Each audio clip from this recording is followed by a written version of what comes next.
Okay, योभन्दा अगाडिको क्लासमा हामीले के गर्यौँ भने हाइपर कन्जुगेसन भनेको के हो, हाइपर कन्जुगेसनलाई कति नामले डिनोट गरिन्छ, हाइपर कन्जुगेसनलाई नो बोन्ड इफेक्ट किन भनिन्छ, हाइपर कन्जुगेसनमा थर्मल स्टेबिलिटी किन हुन्छ, के को थर्मल स्टेबिलिटी यसले बढी एक्सप्लेन गर्छ र यसको नम्बर अफ रेजोनेटिङ स्ट्रक्चर कति हुन्छ अल्फा कार्बनको प्रेजेन्स अल्फा हाइड्रोजनको प्रेजेन्समा है।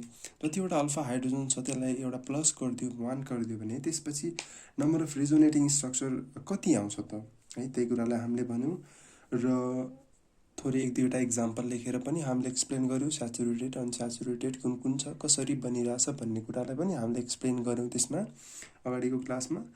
र आज हाम्रो स्पेसल पोइन्ट छ हाइपर कन्जुगेसनको कन्टिन्यू क्लासमा हामीले गर्छौँ। स्पेसल पोइन्टमा के छ भने यसले स्टेबिलिटी अफ अल्किन कार्बोकेटायन र कार्बन फ्री रेडिकलको यसले स्टेबिलिटीलाई एक्सप्लेन गरिदिन्छ एकदमै राम्रोसँग, एकदमै सिग्निफिकेन्ट वेले यसले के गर्छ भने एक्सप्लेन गरिदिन्छ। तर एउटा चाहिँ यसको के छ भने यसले कार्बो एनायनको स्टेबिलिटी कहिले पनि एक्सप्लेन गर्न सक्दैन। सो हाम्रो यही हो मेन पोइन्ट चाहिँ, it cannot explain stability of it cannot explain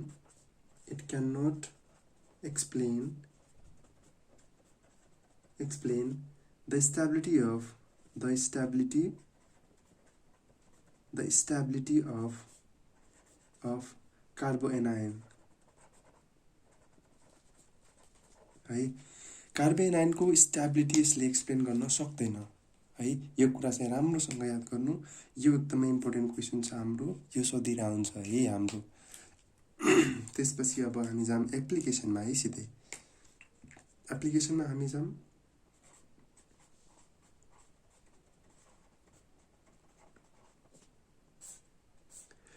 okay, यदि हामीले बुक हेऱ्यौँ भने हाम्रो के छ भने एप्लिकेसन एकदमै धेरैहरू छन् है। तर हामीले चाहिने एप्लिकेसन भनेको के हो भने यति मात्र एप्लिकेसनहरू हो। नम्बर 1 मा के छ भने एप्लिकेसनमा स्टेबिलिटी, अल्किनको स्टेबिलिटी हामीलाई थाहा भइसक्यो। स्टेबिलिटी अफ अल्किनको स्टेबिलिटी फाइन्ड गर्नको लागि यो एकदमै इम्पोर्टेन्ट छ। Heat of hydrogenation and heat of combustion हामीले थर्मोडाइनामिक्समा पढेका छौँ। हिट अफ हाइड्रोजिनेसन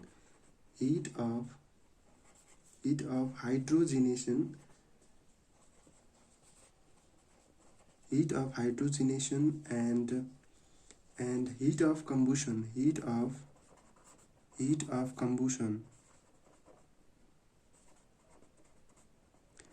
हाइड्रोजिनेसन और हिट अफ कम्बुसन, यो चाहिँ दुईटा एकदमै इम्पोर्टेन्ट हाइपर कन्जुगेसनको एप्लिकेसन हो हाम्रो। सोधिरह हुन्छ एक्जाममा, यो याद गर्नु होला। यो हाम्रो हाइपर कन्जुगेसनको यो जुन कन्सेप्टहरू छ, इन्डक्टिभ इफेक्ट, रिएक्सन मेकानिजमको कन्सेप्टहरू छ, यो हाम्रो के हुन्छ भने एमएससीतिर पनि एकदमै युज भइरहेको हुन्छ। एमएससीतिर पनि हामीले यो सबै बेसिक कन्सेप्ट्सहरू यही नै पढिरहेको हुन्छौँ है। त्यसपछि हामी अब जाम इक्जाम्पलतिर जाम है। इक्जाम्पलमा के छ हाम्रो, इक्जाम्पलमा सिधै म टाउलिनको इक्जाम्पल दिन्छु है।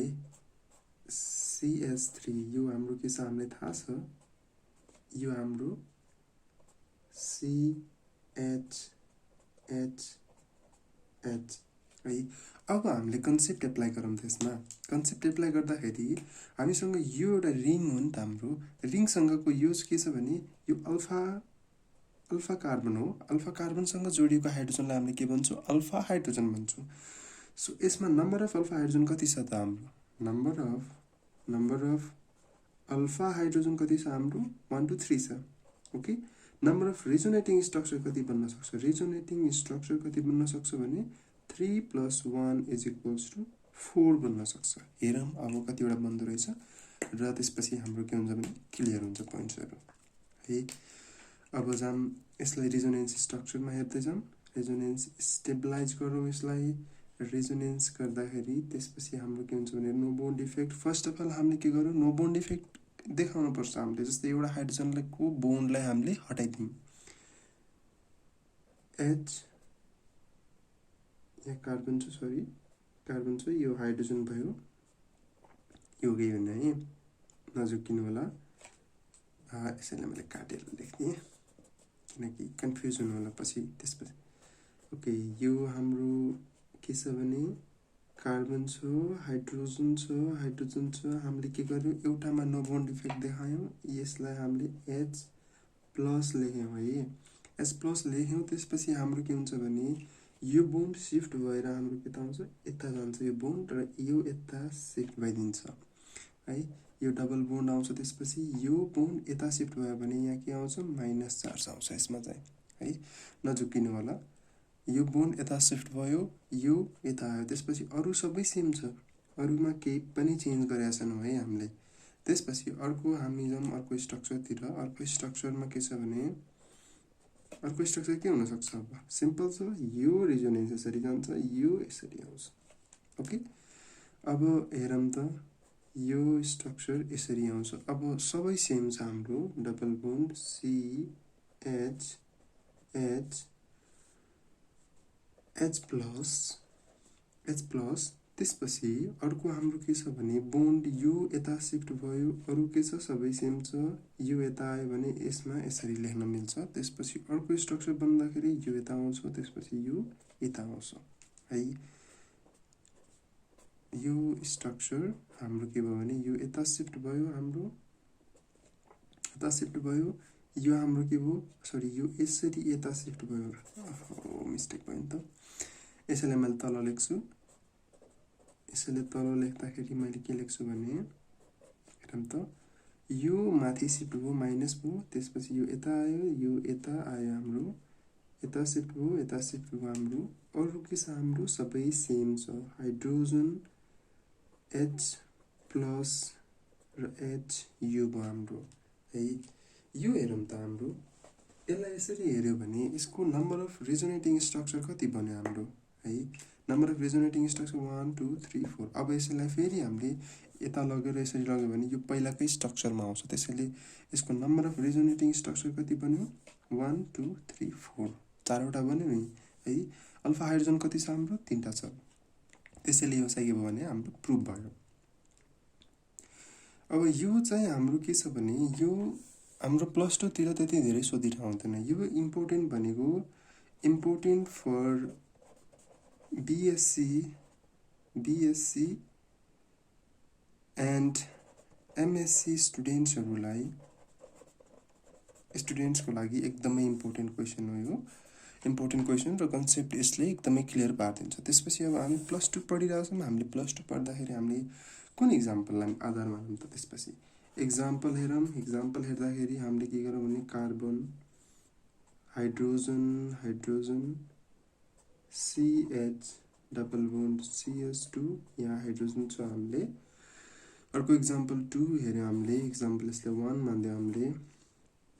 यसमा हामीले हाइपर कन्जुगेसन इफेक्ट देखाउँ त। पहिला हाइपर कन्जुगेसन इफेक्ट देखाउँदाखेरि यो बोन्ड सिफ्ट हुन्छ हाम्रो, यता आउँछ, त्यसपछि यो बोन्ड माथि जान्छ यसको, त्यसैले यसैले हेरौँ हामी CH H।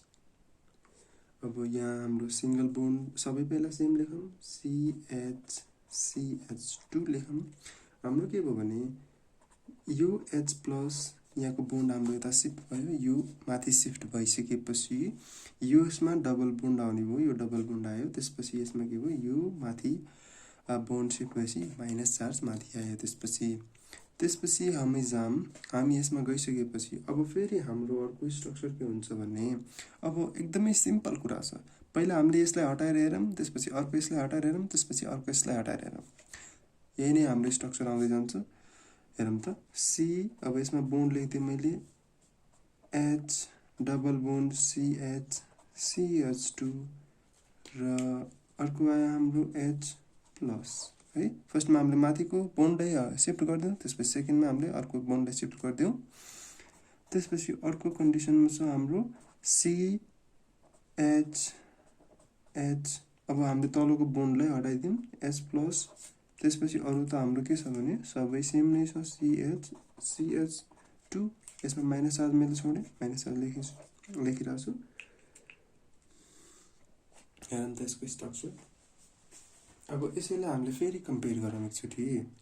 हामीले अगाडि के भनेको थियौँ भने नम्बर अफ अल्फा हाइड्रोजन कति छ यसमा भनौँ त। नम्बर अफ अल्फा हाइड्रोजन कति छ यसमा, number of alpha hydrogen, number of alpha carbon फर्स्टमा छुट्याउँ। अल्फा कार्बन भनेको कुन, डबल बोन्डसँग यो छ, यो अल्फा कार्बन हो, सरी एकदमै सरी, योसँग यो जोडिएको छ भने यो अल्फा कार्बन हो, योसँग भएको हाइड्रोजन चाहिँ के हो, अल्फा हाइड्रोजन हो। So number of alpha hydrogen कुन हो, number of alpha hydrogen is equals to 1 2 3 तीनटा छ। नम्बर अफ रिजोनेटिङ स्ट्रक्चर कति आउँछ, रिजोनेटिङ स्ट्रक्चर नम्बर अफ रिजोनेटिङ स्ट्रक्चर कति, 3 + 1 इज इक्वल्स टु 4। प्रुभ भयो नि, 1 2 3 4 चारवटा रिजोनेटिङ स्ट्रक्चर आउँछ। यदि यसलाई हटाइदियो भने हाम्रो पहिलाको स्ट्रक्चर नै आउँछ फेरि है। यति नै हो हाम्रो हाइपर कन्जुगेसन। यति पढ्नुभयो भने सायद हाम्रो आइओएम एमओई +2 है, सिबिएसई, निट, एम्स जुनसुकै इक्जाममा पनि तपाईँले हाइपर कन्जुगेसनबाट चाहिँ कुनै पनि कन्फ्युजन सायद नहोला त्यसपछि है। के कन्फ्युजन छ भने मलाई कमेन्टमा लेख्नु होला है।